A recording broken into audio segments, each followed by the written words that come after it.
this building really began with the idea that it would create a frontage on Martin Luther King Way and give JMU a really strong architectural presence and academic presence, as well as a community outreach presence. We organized this building around the idea that there is a very active center of the building, and that's where all the vertical circulation is. That's where the stairs, the elevators, some of the primary views and public spaces.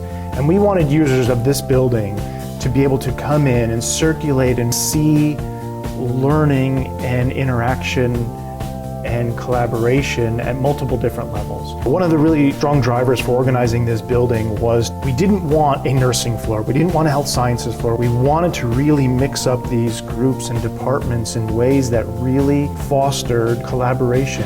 So we intentionally separated faculty office spaces from their labs, and we mixed them on multiple floors. There was a really strong idea that the first two levels of the floor would be all about outreach. The ground floor, which is the really large lecture halls and classrooms, faces the heart and the core of the campus and is one of the main entries into the building. But also on this floor is the dietetic suite. And we've taken advantage of some opportunities on the lower level to introduce some glazing to be able to see into the nutrition lab, as well as the dining room. And the dining room was a really exciting programmatic element of the building because there's an opportunity to be able to use it as a university asset.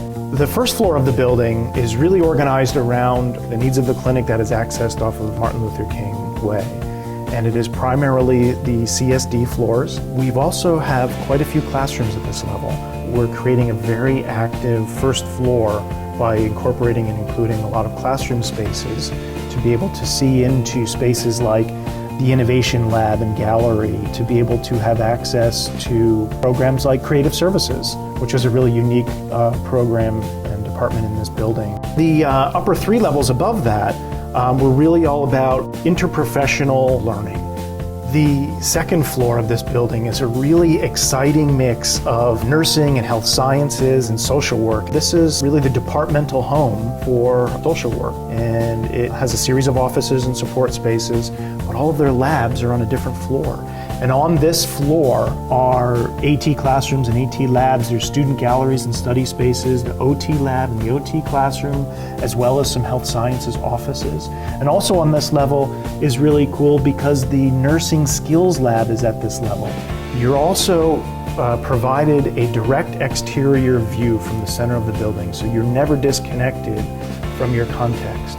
On the third floor of this building, this is the departmental home of health sciences. There are nursing offices and nursing labs. There's the home environment lab, as well as the social work labs are on this level too. On the fourth level, there are, again, classrooms at this level. This is the departmental home of nursing. There is a PA classroom at this level, the health assessment lab, which is really a shared lab at this level.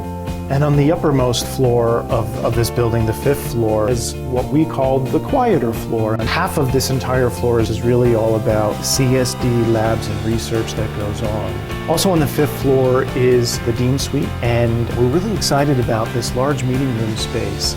It was such a fun project, and I can't wait to see it built and occupied and lived in and loved by the students and faculty that are there.